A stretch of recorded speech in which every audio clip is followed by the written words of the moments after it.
আজকে আমরা তার্কিশের বিডিতে বায়োসাফায়ার এফইউটা কিভাবে করা হয় সেটা সম্বন্ধে বলবো এবং দেখাবো। তো অনেকেই জানতে চাচ্ছে বায়োসাফায়ার এফইউটা কি। আমরা তার্কিশের বিডিতে অনেক দিন থেকেই বায়োসাফায়ার এফইউ করে আসছি। এটা এফইউর একদম লেটেস্ট টেকনোলজি, যেটা ডিএইচআই এর চেয়েও আরও মডিফাই। এটা এফইউর একটা ভার্সন, আরও লেটেস্ট ভার্সন। তো এখানে দুটো টার্ম আসছে, বায়ো এবং এফইউ, দুটা টার্ম এখানে ব্যবহার করা হচ্ছে।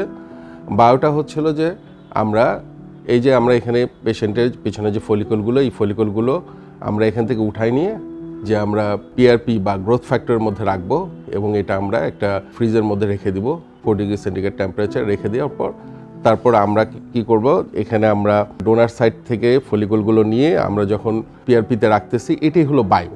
হ্যাঁ, এটার সুবিধাটা কি? এটার সুবিধাটা হচ্ছিল যে ফলিকলগুলো যত নর্মাল এনভায়রনমেন্টে যত কম টাচে আসবে তত ফলিকুলের সারভাইভ রেটটা বেশি থাকে। তো এখানে বলা হচ্ছে যে আগে আমরা কি করতাম, এই ফলিকুলগুলোকে আমরা নর্মাল স্যালাইনকে প্রিজার্ভ করে তারপরে আমরা রিসিপিয়েন্ট সাইড, যেটা মাথায় টাক সামনের, সেখানে আমরা বসাই দিতাম। তো এখন আমরা যেটা করি যে আগে আমরা রিসিপিয়েন্ট সাইডটাকে তৈরি করে ফেলি। রিসিপিয়েন্ট সাইডটা আমরা একটু আগে দেখালাম যে এই যে আমাদের হাতে একটা পেন দেখতেছেন, পেনের মতো একটা জিনিস, এটা হচ্ছিল হ্যান্ডেল, আর এটা হচ্ছিল এই যে আমার হাতে একটা চিকন ছোট্ট একটা ডায়মন্ড কাট একটা জিনিস দেখতে পাচ্ছেন, এটা হচ্ছিল সাফায়ার ব্লেডটা। এই সাফায়ার ব্লেডটা আমরা কি করি, এই যে এই হ্যান্ডেলের সাথে আমরা ফিক্সড করে দিই। ফিক্সড করে দিয়ে দেখতে পাচ্ছেন খুব ছোট্ট একটা জিনিস, স্বচ্ছ ছোট্ট সাদা একটা জিনিস, এটা দেখা যাচ্ছে। আচ্ছা, এই জিনিসটাতে আমরা রিসিপিয়েন্ট সাইড যেখানে টাক আছে সেখানে আমরা এটাতে আমরা প্রিক করে দিই।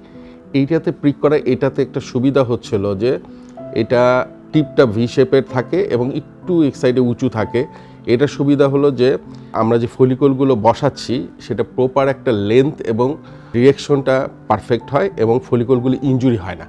তো নর্মাল এফইউতে যেটা হয় যে আমরা ফলিকলগুলো বসাতে গেলে, ফরসেপ দিয়ে বসাতে গেলে যে ইনজুরিটা হয়, এখানে এই ইনজুরিটা হচ্ছে না, কারণ এই স্পেশাল ভি শেপ কাটিংয়ের জন্য ফলিকল ইনজুরিটা হয় না। এটাই হলো সাফায়ার, এইটাই হলো সাফায়ারের বৈশিষ্ট্যটা।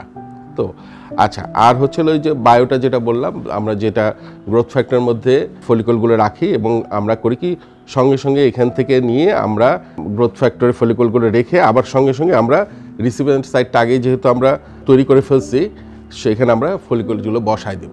বসাই দিলে আমাদের একটা কি হবে, আমাদের একটা ফলিকলি ইনজুরিটা কম হবে, প্রপার অ্যাঙ্গেল, হ্যাঁ, ডিরেকশন, এগুলি পারফেক্ট পাওয়া যাবে, যেগুলি আমরা ডিএইচআই বা এফইউর অন্যান্য মেথডের চেয়ে আমরা বলবো যে বায়োসাফায়ার এফইউটা সবচেয়ে ভালো পদ্ধতি এবং লেটেস্ট টেকনোলজি এটা।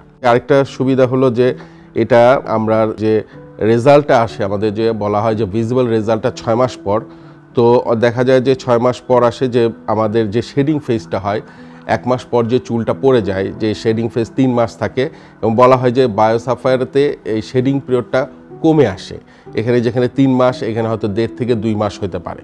হ্যাঁ, তো এইটাও হয় যে শেডিং পিরিয়ডটা কমে আসে, কারণ বিকজ অফ ফলিকলগুলোতে একটা হেলদি মিডিয়ামের মধ্যে থাকার জন্য। তো এটা যেহেতু বাইরের টেম্পারেচারে এটা বা এনভায়রনমেন্টে একটা কম কন্ট্যাক্টে আসতেছে, যত কম কন্ট্যাক্টে আসবে ফলিকল তত হেলদি থাকবে।